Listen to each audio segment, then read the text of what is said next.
Happy Friday, everyone. Welcome to the Wall Street Blockchain Alliance's Crypto Roundup, Friday, December 12th, 2025. Ron Quaranta here on the wrong side of the screen with my wonderful friends David Brill and Joshua Ashley Clayman. Good to see you both. Thank you, everyone who's joining us on LinkedIn Live, on X, and on YouTube. Before we begin, our usual disclaimers. Obviously, nothing discussed is business or investment or legal advice. David, we've got a lot of token items to talk about today. And then what the three of us are talking about really is our own personal opinion, not necessarily the opinion or commentary of our respective firms. David, Josh, we're approaching year end. I was joking with you, David, that it feels like things should be slowing down. I'm getting the sense they're not. There's a lot to cover. David, let's kick it off. We got a 25 bips interest rate cut. Bips, for anyone who's out there on Wall Street and remembers what I'm saying, basis points. It didn't seem to do much. No, it's one of those things. I think it got priced in. Everybody saw it coming, and everybody's super curious to see what comes next. And I don't think we got a real picture of what we might get coming forward. I don't think a January cut looks imminent by most people's imaginations or what people are saying. So I think it was sort of, buy the news and, the news is already out there, and sell the news, buy the rumor, sell the news. David, let's plow into that a little bit. And you and I and Josh have colleagues that monitor this stuff almost as much as we do, which is absolutely frightening. But when we look at the Fed's policy and how things go from risk on to risk off, David, one of the things I spend a bit of time looking at is the commentary after the interest rate decision. There's a whole bunch of Fed governors who think we shouldn't be cutting interest rates. Are you worried about how political some of this is and how that impacts the markets? Careful, David. That's a 100-mile-an-hour fastball on a Friday afternoon. What I'm here for. I would just say that lack of consensus doesn't mean that we're not going to move one way or the other, that I think it's healthy for there to be divergent views. I think it's an interesting market. Inflation is still higher than we want it to be. And maybe if we just all agree that inflation, like the baseline is going to be 3% going forward instead of 2%, all this mental gymnastics would go away. Yeah, fair point. Josh, I've got to imagine that we've so ruined you that you think about things like 25 basis point cuts from the Fed. I'm just curious about your opinion. So it's really a question for you guys. And maybe this is having like a bit of skepticism, or maybe that's the wrong word. But, this talk about whether the 25 basis points cut was already priced in. I remember a few weeks back, although maybe it was longer than that. Some weeks feel like lifetimes. It's all a blur. Yeah. But I remember a few weeks back where people were kind of blaming some of the market turmoil on uncertainty around whether the Fed would have a rate cut. Yeah. So which is it? Is it both? Is it one? Is it the other? Like, it's what, David, like to Josh's point, the market perceptions are Schrodinger's cat. It's both at the same time sometimes. And Josh, you make a really good point, because I think it was about 60 days ago or so. And David, I think you and I chatted about this not too long ago, where market participants were saying, well, the Fed's not going to cut interest rates. The estimate on Kalshi or Polymarket is there's only a 40% chance that they'll cut rates. And then someone, let's say it, David and Josh, revises the data, and suddenly becomes 85% chance, and then no one gives a crap. I mean, it's a really good point, Josh. It makes me often worry about how quickly market sentiment moves. And that's just not in our world. That's not just crypto assets broadly. That's, David, in the day-to-day world. I have friends that are like, maybe I should refinance my mortgage. I don't know if you should. I don't know. Now it doesn't feel like the right time to refinance a mortgage. I mean, unless your arm is up and you just have to, this doesn't feel like the right time to do that. I mean, look, we have some, you were talking about housing. We have some intractable issues. Yeah. I keep reading that, like, it's a weird dynamic. It's like, I read somewhere foreclosures are going up, but then, people can't buy because the interest rates are still too high to get a mortgage. There's this weird dynamic in the housing market that's playing out. And I think just assets continue to get inflated or go up in value. And I think one thing that is a little concerning is that I think if people aren't in the stock market or own hard assets, they're really falling behind and continuing to fall behind. Yeah. And so I think that's problematic when you just sort of look at it like big picture. David, it's a really good point. For everyone in the audience, thank you so much for joining us. If you've got comments or questions for David or Josh or I, please put them in the respective chat. David, Josh, to that point, when you bring that up, I had read something interesting, and it makes me worry about something we've discussed before, which is kind of, and we hear it a lot, the K-shaped recovery, where it's the top, call it 10%, are doing really, really well, particularly as assets hit all-time highs, and the bottom, 10% or more is doing really, really poorly. David, I think I'd seen a data point that around the Thanksgiving holiday in the US, something like 40 or 50%, probably wrong, bought everyday goods, including food, on buy now, pay later. Wow. And I think the Journal quoted that. Someone in the audience might know better than I, but again, David, that doesn't bode particularly well given some of the things you and I are seeing. No, and it's a little ironic in a way. Not ironic, that's not the right word. It's a little disconcerting because we've talked about it, like credit card delinquencies are up, cars are being repossessed, foreclosures are up. It does feel like there is this, market for the top 10%, and then the bottom is really getting hurt. And, I know that there's a plan. I mean, I know that there's real focus being put on this, but right now it does feel that way. And it's unfortunate. It's a little disappointing, but I know the powers that be are working on trying to fix that. And I think there's a lot of focus towards it. Josh, we often joke, and I'll apologize out of the gate. I often joke with you all, and we do it together as friends, that, Josh's next mansion or David's next yacht. But are you seeing some of the same things that we see, where people that I didn't think were going to have challenges are now starting to have challenges?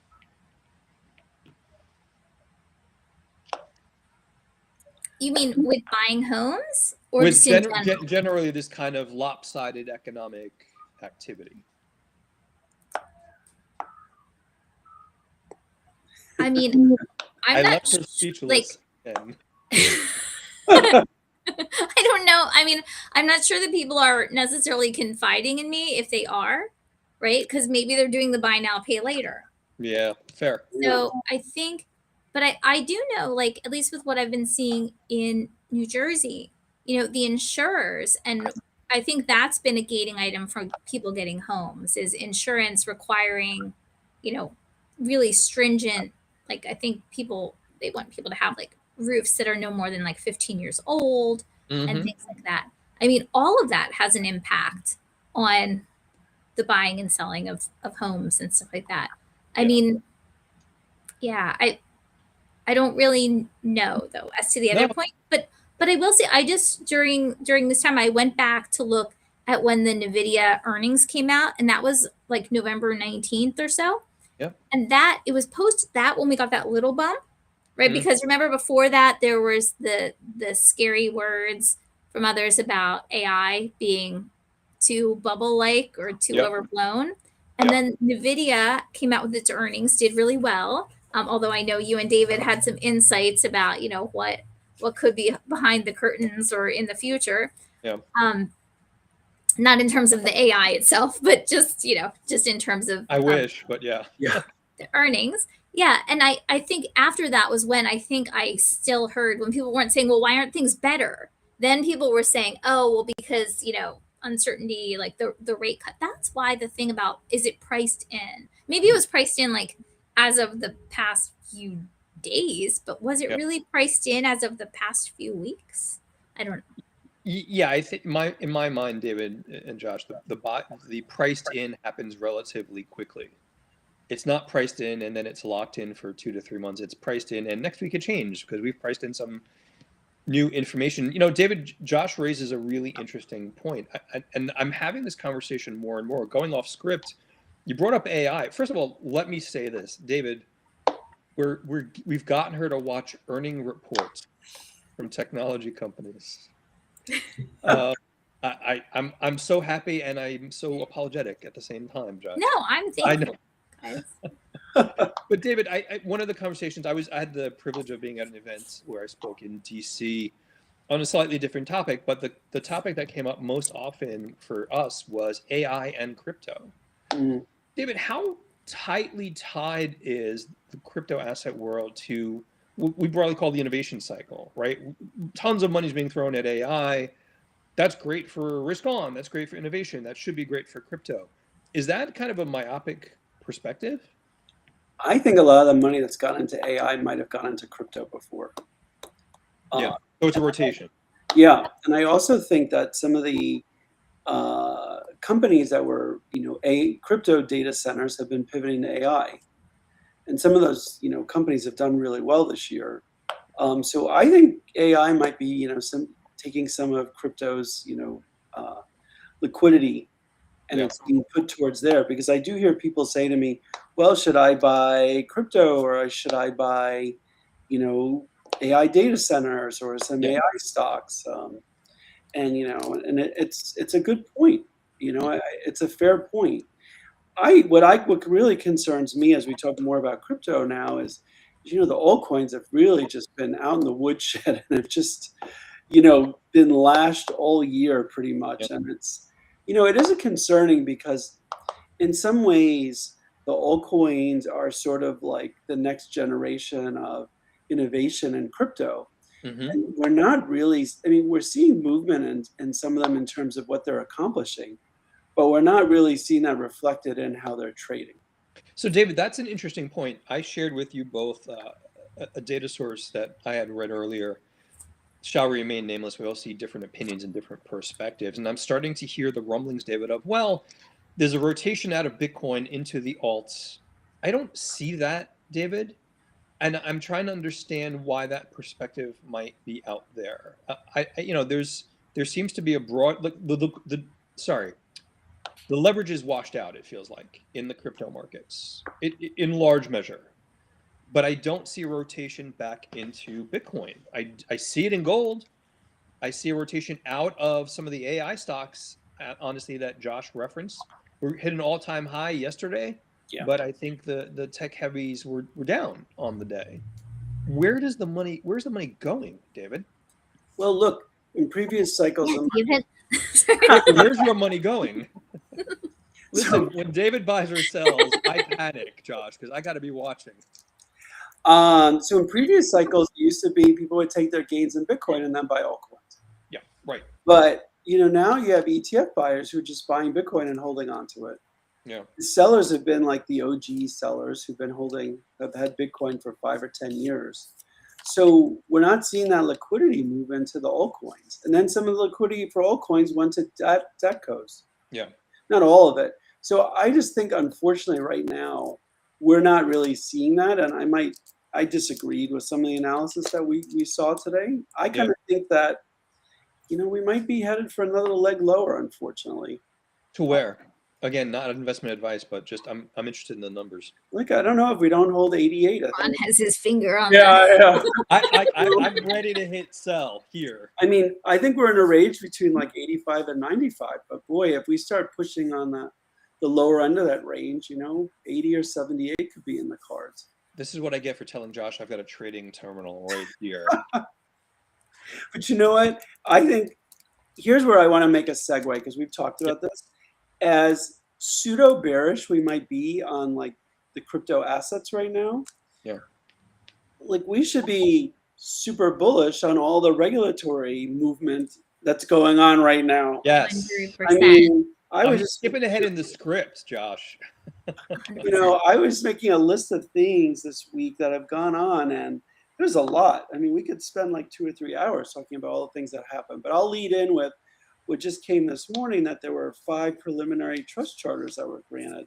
Mm-hmm. To Ripple, BitGo, Fidelity, Paxos, and Circle. I mean, and that is really big news. Yeah, David, you softballed this. Josh, I was coming to you next. For everyone in the audience who knows, Josh chairs our legal working group and usually focuses on everything there, but really a focus on the legal and the regulatory. Josh, were you surprised at how quickly some of this news is coming out? There's other news as well we need to talk about from the SEC. No action relief, but I would love your thoughts on how important this is for the ecosystem. I think it's huge. I think it is huge. I mean, I think that, after having such a quiet period, or in terms of what is allowed for banks in the past, and crypto. I mean, earlier this month, what did we see happen? We saw the House Financial Services report, right, about debanking and Choke Point 2.0, like putting it into print that this really happened, right, and saying that this is changing and it will continue to change. Then earlier this week, we saw the OCC with the announcement about a bank's ability to engage in riskless principal transactions involving crypto that are securities and that are non-securities. Then these trust charters. Then yesterday, the SEC's announcement, the Division of Trading and Markets, no action letter for DTC about tokenized securities platform, like, or infrastructure. I mean, I don't know. Am I surprised that it's happening so fast?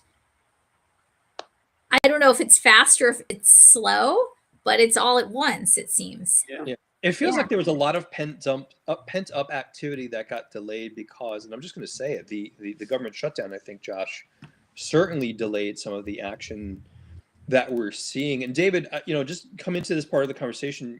When we talk about what Josh just referenced, no action relief to DTCC, for those who don't know, DTCC facilitates trillions of dollars in transactions and securities globally every single year. I don't think we can overestimate the importance of that, David. No, and picking up on what Josh said, it does feel like everything everywhere all at once. All at once. Yeah. Yeah. No, I'm agreeing with you, Josh, and I think the DTC thing is a very big deal. Look, I was a GC of a transfer agent. We still had paper certificates.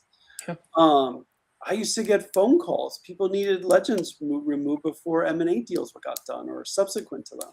Yeah. I mean, now we've come to this place now where they could be tokenized, and the leverage in the system of how to move things along quicker, and also for capital purposes and for collateral purposes. So, I mean, I think this is great.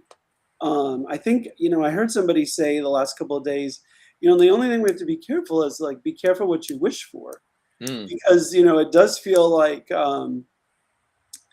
that TradFi is starting to move is starting to muscle in a significant way on the crypto side of things, and that leads to another thing where now institutions banks can be riskless can be riskless intermediaries in transactions, which means that they could act as OTC desks for crypto transactions.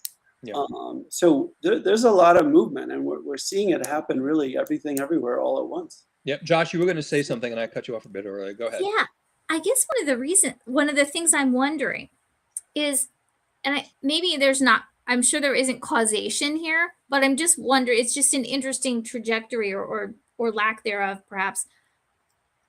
Let me stay away from big words for a moment. We talk about the altcoins, right? And how they haven't really been performing. Like, they're crypto native assets, right? That are different from traditional securities. And what we are seeing with the tokenized traditional securities, right, and these tokenization efforts, it's just really interesting.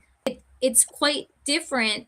If I think back 10 years, right, in the space, I don't know. I thought that the banks were going to be so far ahead, right, with smart contracts and doing all these sorts of things. And so the ICO boom to me was like a huge surprise back in the day, right? That sort of went in that direction. But now it seems almost like, not that there's a switch, because obviously I'm a big believer in crypto and altcoins and not just the coins, but the projects behind them, I should say. I don't necessarily believe in any coins, right? Themselves, just their code. But yeah, the ideas behind them. But I wonder whether, the fact that we are seeing TradFi take over. I'm just thinking about what we're seeing in each area and whether that might have anything to do with why people aren't driving up the prices of altcoins. Can I? Maybe I'm maybe I'm out in left field, which is No, I'm with you. I think I want to add one thing to that, Josh, which is, and it feels very much like the banks have woken up to the opportunity that some of this represents. I mean, the three of us and so many colleagues have spoken about, banks will fight, and there are some bank organizations, for example, David, that are still fighting this tooth and nail. We'll get to that in a minute, but it used to be they're going to fight this tooth and nail. You can't disrupt the franchise of what banking is. Now it's, this is banking for the next 100 years. They're finally getting it. David, is that an accurate perspective in your mind? So I've been really thinking a lot about this, and I'm going to have a few ironic takes for you. Love it. So one of them is that I truly believe the U.S. is 4 years behind where we should be. And I've said this before, both at our annual symposium. I've said it on our podcast that I think that the last administration really set us back 4 years. Mm-hmm. But I also think that the last administration inadvertently allowed crypto companies and infrastructure offshore to continue to develop and prevented banks and regulated entities to work and develop this. So in some ways, the crypto companies got more of a head start, but now that we have an administration that is supportive of crypto, the banks are like running twice as fast to get and catch up. Yeah. So I think there's a little bit of that's going on. Mm-hmm. But I also think that there's some subtle things, like I think having it, because we have issues, with the UI, UX, and self-custody, a lot of people are like, I want exposure to Bitcoin, but I don't want to worry about it being, I don't want to have a hardware wallet. I don't want to worry about getting one of these phishing attempts for a crypto exchange. And you know what? I'm just going to buy an ETF. It's going to be in a safe place. I don't have to worry about it. Yeah. There's all these dynamic currents that are going on, and it's sort of playing into where we are right now. I mean, David, to that point, the one last thing I'll add, when we look at the names that are in the queue of news that we've seen recently. So, Josh, you referenced OCC and bank trust charters for these participants in the crypto space. Last week, I think we were all talking about the news, David. We've seen Vanguard, Charles Schwab, and these others beginning to allow, announcing for 2026 that will allow clients to be able to gain access to Bitcoin and I think a handful of the most liquid. Has that tide turned? I mean, David, you and I have used the phrase wirehouse for the past 8 straight years. It feels like the tide should have turned, but I'm still not seeing what's holding it back. Well, look, I think the tide is turning, but just because the banks suddenly flip the switch, the FAs have to talk to their clients. Yep. Maybe there's some funds that get rebalanced, but we still don't have full exposure in retirement accounts where a lot of the assets are held. So there's still a lot of things that still need to move forward. But I think that the banks are a little lucky somewhat in that, like, we've seen this price retracement. So if they start recommending it to their clients, they're sort of getting it 20-25% less than where it was. Mm-hmm. So they kind of look a little better about doing it. But there's also a public perception to this, meaning the average everyday customer, Josh, will be much more comfortable going to their broker at Fidelity or Vanguard or Charles Schwab. And again, this is not negating the companies that exist that really facilitate crypto. They're much more comfortable with that conversation about getting into a new asset than listening to Ron talk about hardware wallets, for example. And David, I still have PTSD of beating up on the hardware wallets you and I have had in the past that were just such a pain in the neck to work with. Josh, like that perspective, it's just easier, more comfortable for people, I think. Or it's becoming that. Would you agree with that? I agree. Yeah. I feel like I'm asking Josh dumb questions. And at this point, no, not at all. No, but you, Ron. No, I mean, I think you're absolutely right. On the other question about whether I'm seeing like other people struggle, I mean, that was more just, that wasn't a dumb question either. It was just sort of like, not really. Yes. In those bucolic hills of New Jersey, No, I mean, I'm sure people are, but I was trying to think of like personal anecdotes that I could share, but no one is sharing that really with me, except just complaints about like, oh, it's hard to get a mortgage, which I believe that it is. Fair. But I do think user experience, user interfaces, they're improving, and I think people are, even if they're not improving, people are figuring it out. Yeah. But one thing I want to add, Ron, is that just because also some of the banks are letting the clients have access, doesn't mean that they're strategists or the people who, are at the top of the house are like supporting it. Yeah, fair. I probably Vanguard has probably just realized that so many people want access that it just didn't pay to stop people from getting access. But I don't know that they full-throated supported buying crypto. So listen, like a couple of strongly worded letters from a David Brill gets these brokerage firms to move, Josh. Hey, if they moved a couple of years ago, like we talked about, they really would have had some sizable gains. That would have been a nice bottom line item for them. Fair enough. But look, I still see the irony that from a regulatory standpoint, we've really made a lot of progress this year. And it's just interesting that the price hasn't necessarily reflected that. But maybe over time it will. And I think it's some of the uncertainty that we still see in the marketplace, including some of the uncertainty out of the government, David. Go ahead. I cut you off, please. No, the other thing I was going to say is I think because the last administration was so negative on it and people were like, oh, these are securities, or like regular people who would look at it from afar would be like, well, if the SEC's not supportive of it and the administration's not supportive of it, maybe I shouldn't be investing in this. And so I think it's still going to take a while for people to, get comfortable with it.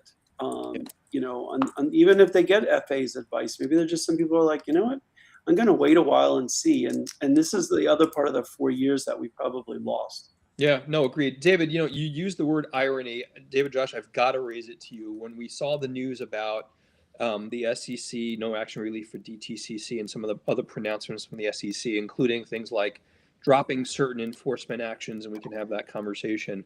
There was a bit of irony to me, David and Josh, reading broadly in a speech an SEC commissioner's, I'll broadly call it dissent. And I'm just going to say this more provocatively than I mean it to be. There's a certain amount of hypocrisy in my mind, complaining about the regulator doing these things in the dark. And Josh, I'm paraphrasing some of this, or not really thinking through the implications and kind of those were the complaints that were made in the previous SEC. Were you sort of surprised, Josh, by that level of dissent?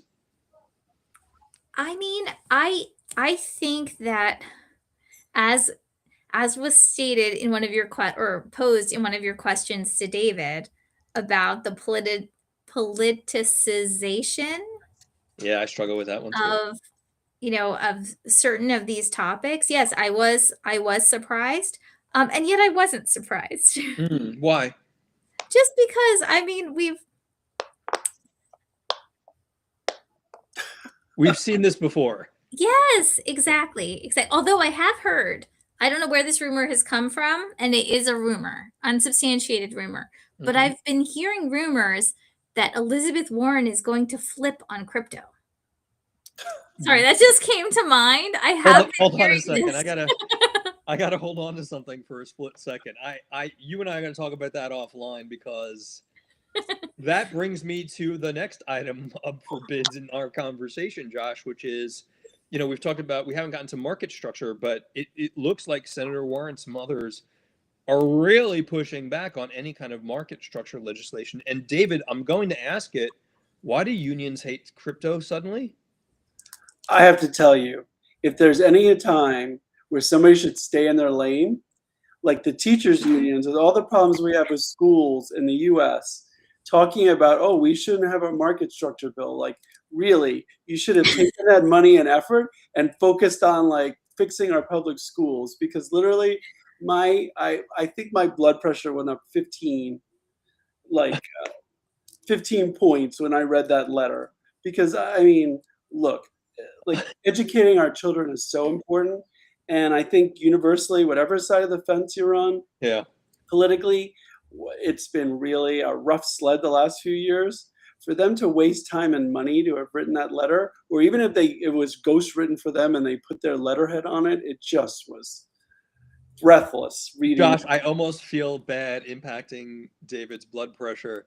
David, I will say this, I'm with you, and I think when I saw that Greenpeace signed off on the news, like, really? This is now what Greenpeace is focusing on? No, all due respect to people at Greenpeace. What are you thinking? I mean, yeah, there are not enough words to cover the feelings I have about all this. Josh, please calm us down. Well, one thing I have heard is that whether or not this is true, but so again, unsubstantiated rumors for everyone, is that many in the House feel that they had to accept the Senate version of Genius, and that the Senate should be accepting the House's version of market structure.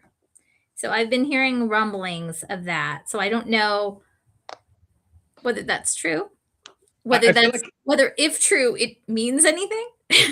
I feel like I've got to reach out to Adam Goldberg. If you're watching, buddy, Adam does a lot of our policy stuff. He was our guest at the last Roundup. Let us know if Josh and David and I are on the right track. But no, it is interesting. I want to throw this one last, and I have one more thing to add, Ron. So you do that first, David, because I'm trying to get my words in order. I think it was necessary.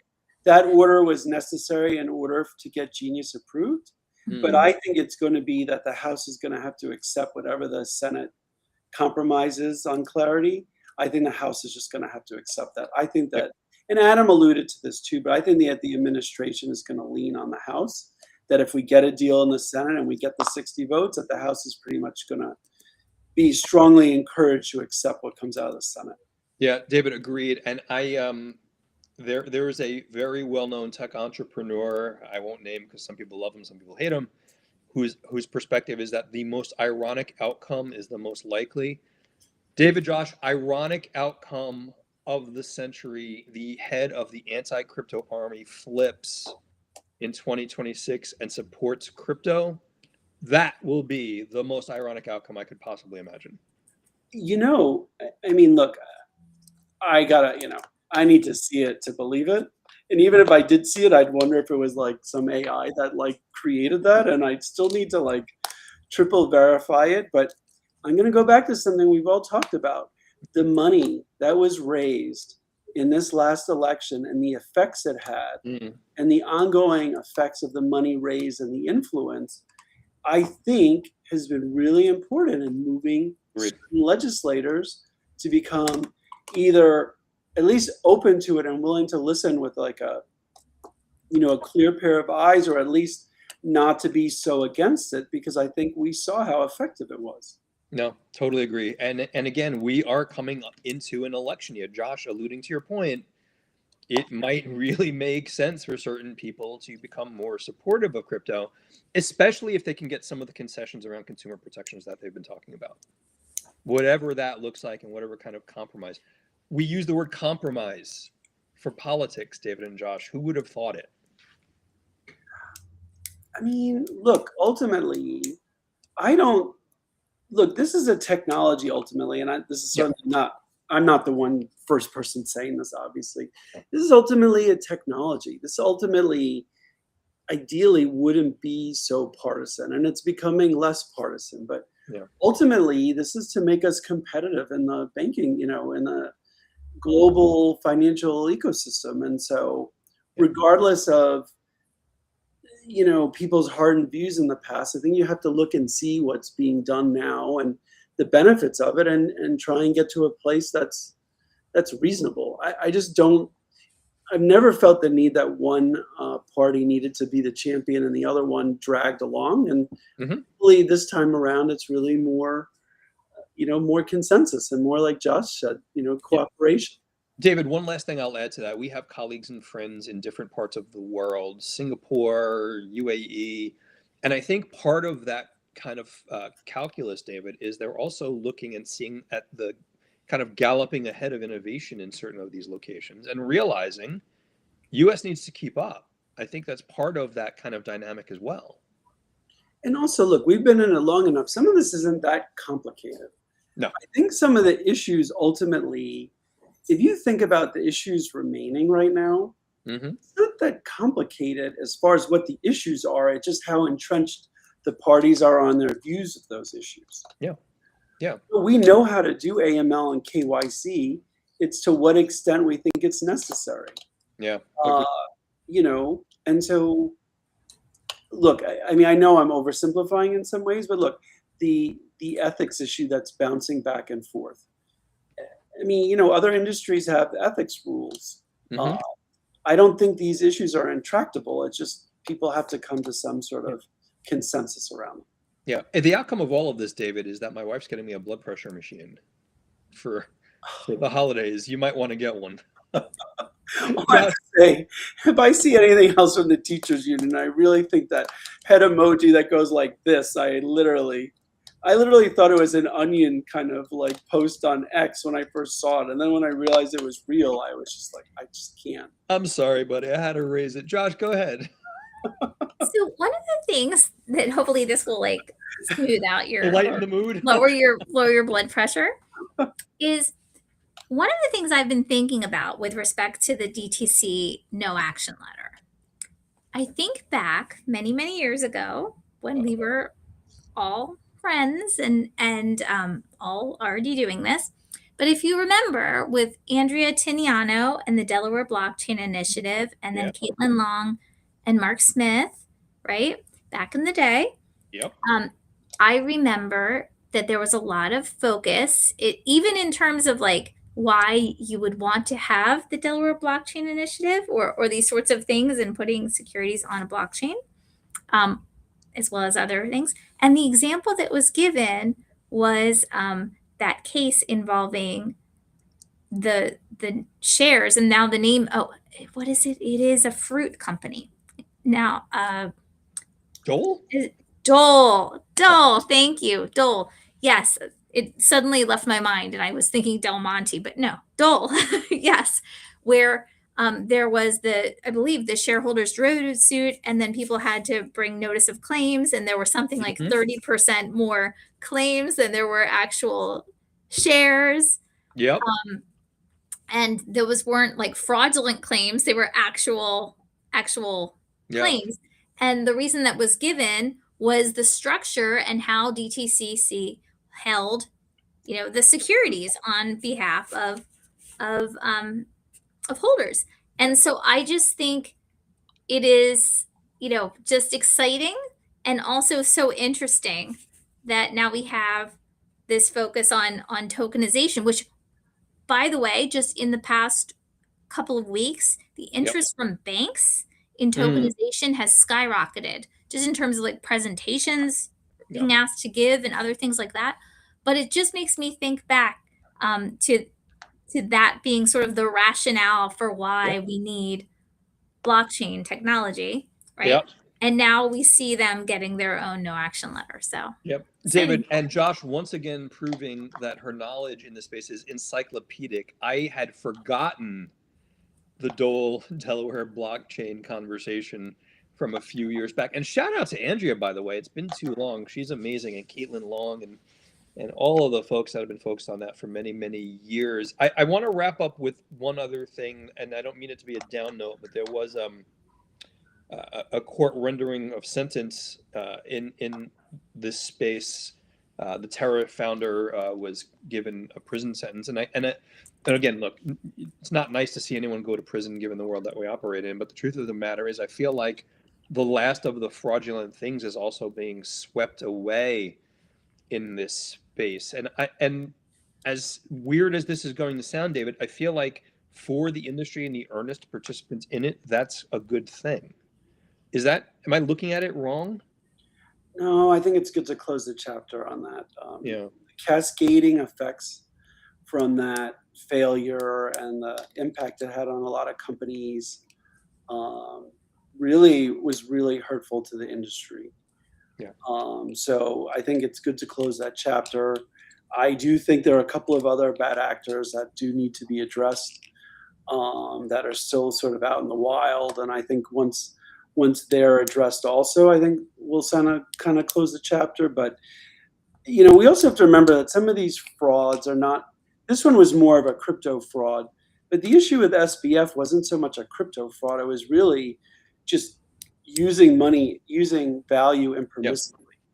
So it wasn't like that the cryptos on FTX's platform failed or that the platform itself failed. It was just the use of proceeds itself. So I think that's another thing worth mentioning. I mean, candidly, It would be great to see the principals of 3AC have their day in court. Wow. But I think this is a positive step to put the last, malfeasance of the last few years behind us. Yeah, and Josh, David, I think this is what you both taught me a long time ago, and I forgot which one of you mentioned it, but fraud is fraud. If there weren't crypto involved in FTX, what happened would have still been fraudulent. Yeah. And I think that was an important thing that we needed to tell people at the time, that this wasn't a failure of crypto platform. It wasn't a failure of specific crypto assets. It was a misuse of customer funds. Yep. David, Josh, go ahead, Josh. Sorry. I was just going to say, one of the things, and also Do Kwon, it looks like he is going to also, I think, face charges in South Korea next. Oh, wow. Okay. Despite this 15-year sentence. But one of the things that I realize, like, the wheels of justice move slowly sometimes. Yeah. It feels to me, I mean, I'm happy to David's point and your point, I'm happy that this is all being put to bed. Yeah. But it feels like it's so far after the fact, even though it's only been a couple of years, right? It feels, at least to me, like it's so far in the past that it's like, in my mind, that chapter had already closed. And so much had happened since then. Yeah. Yeah. I think for some of us who are like living through it in the moment and the repercussions for it, Josh, it's still left a little bit of a mark on how we think about things and reacting to them. But I do think that it is good that this day has come, as far as just there needed to be a day of reckoning for this. Yep. And I'm glad it's come. And I hope it comes for 3AC principals at some point too, because I think justice needs to be served on that one. Yep. Josh, David. Apologies. I realize that may have been insensitive of me to say, like, it was in the past. No, Josh. It's not at all. Just after I got my LLM in bankruptcy during the Voyager case, I did live it. I lived it for a couple of years. So no, it's not insensitive at all. It's a learning moment. It's really a teaching moment, because I think there are a lot of lessons that were learned from that. And then I think that, like, all of us as practitioners, have honed some of our sort of views on things after that. Yeah. So I think that's the way I think about it. David, Josh, we've only got a couple of minutes. No, and someone's puppy wants someone's attention. I can hear them in the background. But I just wanted to end us off on sort of a happier note. Christmas rally, is there a Santa rally rather coming, David, Josh, between now and the end of the year? Please tell me yes, because I've got a wife who wants to know. I don't know. I'm feeling a little grinchy right now, honestly. I don't know. Look, we all do have to remember that outside of crypto, we've had a really solid year. Yeah. I am not convinced that we'll end up positive for the year. And with Bitcoin and Ethereum, I think we'll definitely be lower at the end of the year. Yeah, down 7, almost 8% on the year for Ethereum, down over 3% on BTC. That might be a hard slog. Josh, will the Clayman family office rescue the market and buy in? Almost certainly not. I think that we can take off the table. I'm not saving the market. Sorry, not this year. I get it. But I do have a question for you guys, because I know, Ron, you have been a CEO of a tech company and held very, senior roles for many years. And David, you've been a GC of some of the most prominent crypto companies. And you also have been, I think, an analyst and a trader and an economist. He's the Renaissance. All sorts of things. And so this question actually may be unrelated to all of these, but I'm trying to tie it in, which is, I recall hearing sometimes that traders, this might not be true at all, that for tax purposes, sometimes at the end of the year, they try to take all the losses or something like that to offset. So I'm wondering, could that have an effect on whether it's a Grinch or a Santa at the end of the year? Could it be that people want to be a Grinch a little bit? I mean, it could be. And David, I'd love your opinion. I haven't seen any kind of tax loss harvesting widely across the institutional side of crypto yet, which kind of isn't the best signal, because it makes me wonder, David, if there's a leg down between now and the end of the year when they recoup from they allocate for even more losses going forward. It's a tough one, Josh, and it's a really good point. But David, tell me if you what you're seeing. I mean, I don't see tax loss selling in crypto. I think you might see it in equities Oh, where, definitely. I think you'll see that where people have had some nice gains this year, and if they had some losers, they may want to take those. I haven't seen it in crypto because I think unless we think this last 2 months has been an extended tax sell-off, everybody got in early. They usually do it in December. They start in That's fair. October. That's why you guys are the experts and not me. We're going to start in October this year, but I still think that's like the OG selling big blocks. So I'm going to say that either the really smart people tax sold in October and front ran everybody, or I don't think we'll see it, or at least I can say with some confidence, I don't think we'll see it in December this year. Agreed. David, Josh, I'm going to go off script for one last thing, which is an announcement. This might be our last crypto roundup of the year. I might be traveling next Friday. Not sure How yet. dare you? I know, and I should have let you both know. It's still a tentative, and the Gulfstream may not have Starlink on it. But David, Josh, if it is, let me just say you are both amazing colleagues and co-hosts, and it's such a privilege to be on this with you both and to do everything that we do in our lives together. I truly mean this, and I said this at the holiday party, Josh, and I truly mean it. I learned from both of you every single day, and I'm so grateful, and I just want to thank you both. Thank you. I feel the same way about both of you guys. And Ron, if you have the chance to travel, if you're able to, you guys should go. So let me not be like, how dare you? Like, I really mean like. I know you're kidding, and when you're married for 25 years and the boss says we've got to go away or else, the or else is the thing you hear most. So you are both the best. Thank you for everyone in the audience. Thank you so much for joining us. Thank you for a great year. We'll be back early in the new year. If you've got questions for David or Josh or I, email us info@wsba.co. We will leave it there. Happy holidays, everyone.